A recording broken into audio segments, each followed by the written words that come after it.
All of his co-workers were gone. What could it mean? Stanley decided to go to the meeting room. Perhaps he had simply missed a memo.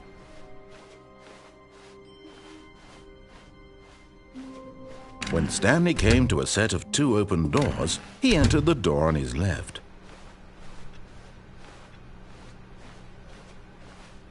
Yet there was not a single person here either. Feeling a wave of disbelief, Stanley decided to go up to his boss's office. Coming to a staircase, Stanley walked upstairs to his boss's office.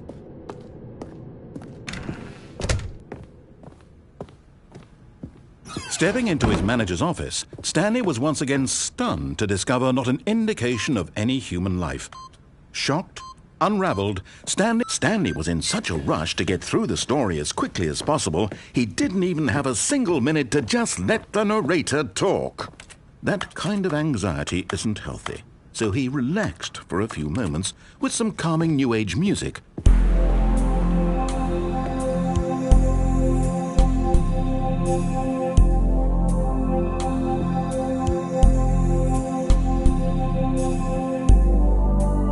Feeling soothed and rejuvenated, Stanley calmly walked forward into the opened passageway.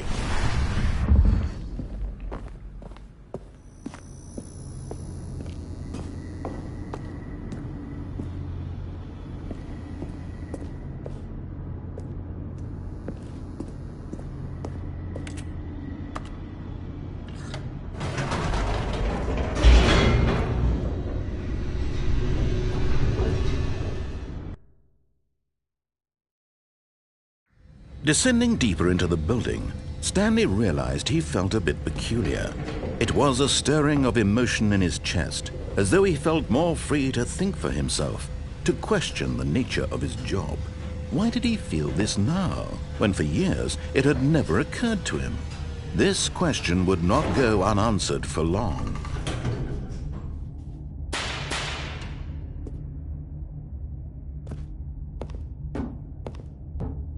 Stanley walked straight ahead through the large door that read Mind Control Facility.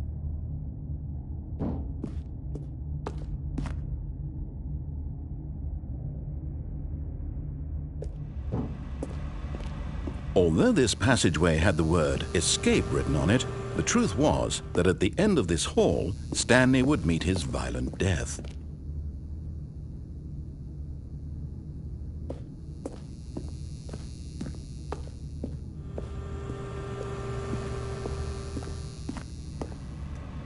But of course, Stanley thought better of it and realized he simply had too much to live for.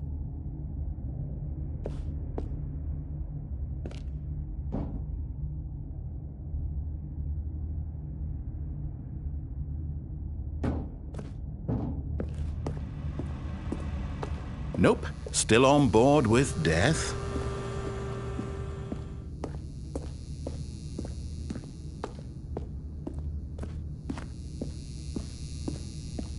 The door behind him was not shut. Stanley still had every opportunity to turn around and get back on track.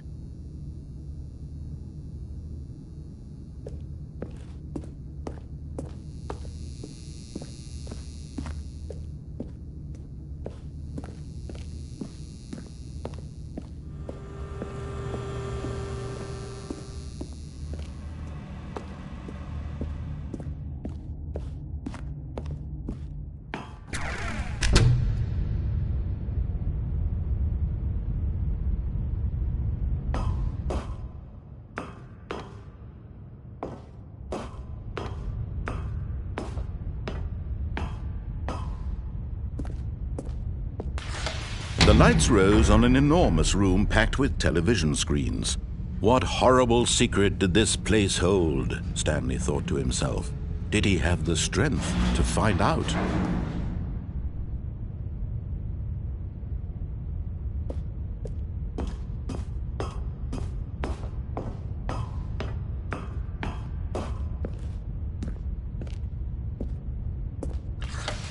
Now the monitors jumped to life, their true nature revealed. Each bore the number of an employee in the building, Stanley's co-workers. The lives of so many individuals reduced to images on a screen, and Stanley, one of them, eternally monitored in this place where freedom meant nothing.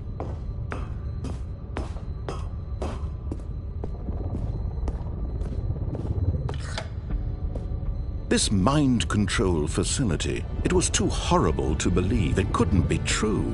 Had Stanley really been under someone's control all this time? Was this the only reason he was happy with his boring job? That his emotions had been manipulated to accept it blindly?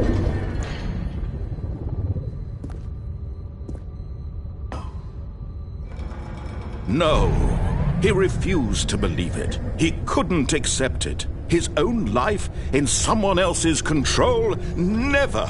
It was unthinkable, wasn't it? Was it even possible? Had he truly spent his entire life utterly blind to the world?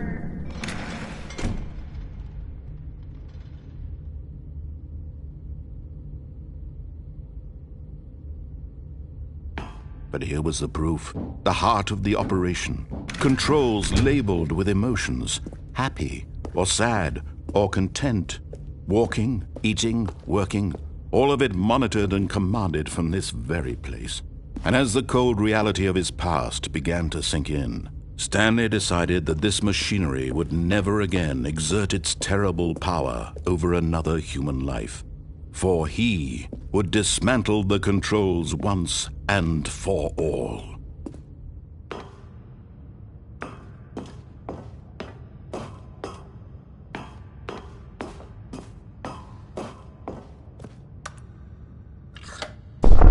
Oh, Stanley, you didn't just activate the controls, did you? After they kept you enslaved all these years, you go and you try to take control of the machine for yourself. Is that what you wanted? Control? Stanley, I applaud your effort, I really do. But you need to understand, there's only so much that machine can do. You were supposed to let it go, turn the controls off, and leave. If you want to throw my story off track, you're going to have to do much better than that. I'm afraid you don't have nearly the power you think you do. For example, and I believe you'll find this pertinent, Stanley suddenly realized he had just initiated the network's emergency detonation system. In the event that this machine is activated without proper DNA identification, nuclear detonators are set to explode, eliminating the entire complex. How long until detonation then? Let's say, 2 minutes. Now this is making things a little more fun, isn't it, Stanley? It's your time to shine. You are the star. It's your story now. Shape it to your heart's desires. Oh, this is much better than what I had in mind. What a shame we have so little time left to enjoy it. Mere moments until the bomb goes off. But what precious moments each one of them is. More time to talk about you, about me, where we're going, what all this means. I barely know where to start. What's that? You'd like to know where your co-workers are? A moment of solace before you're obliterated? All right, I'm in a good mood. You're gonna die anyway. I'll tell you exactly what happened to them. I erased them. I turned off the machine. I set you free. Of course, that was merely in this instance of the story. Sometimes when I tell it, I simply let you sit there in your office forever, pushing buttons endlessly and then dying alone. Other times, I let the office sink into the ground, swallowing everyone inside, or I let it burn to a crisp. I have to say this, though, this version of events has been rather amusing. Watching you try to make sense of everything and take back the control wrested away from you, it's quite rich. I almost hate to see it go. But I'm sure whatever I come up with on the next go-around will be even better. My goodness, only 34 seconds left. But I'm enjoying this so much. You know what? To hell with it. I'm going to put some extra time on the clock. Why not?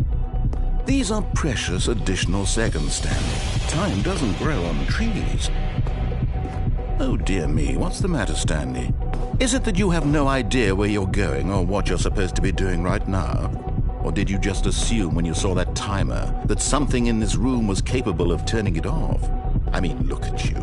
running from button to button, screen to screen, clicking on every little thing in this room.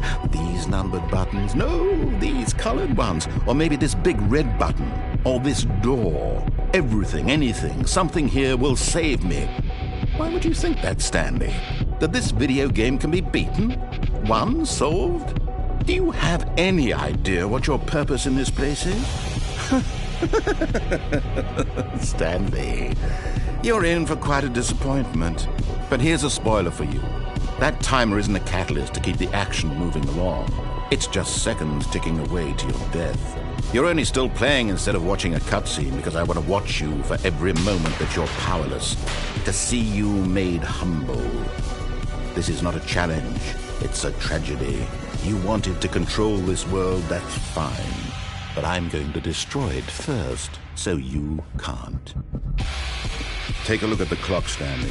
That's 30 seconds you have left to struggle. 30 seconds until a big boom and then nothing. No ending here, just you being blown to pieces. Will you cling desperately to your frail life, or will you let it go peacefully? Another choice. Make it count, or don't. It's all the same to me, all a part of the joke. And believe me, I will be laughing at every second of your inevitable life from the moment we fade in until the moment I say, happily ever after.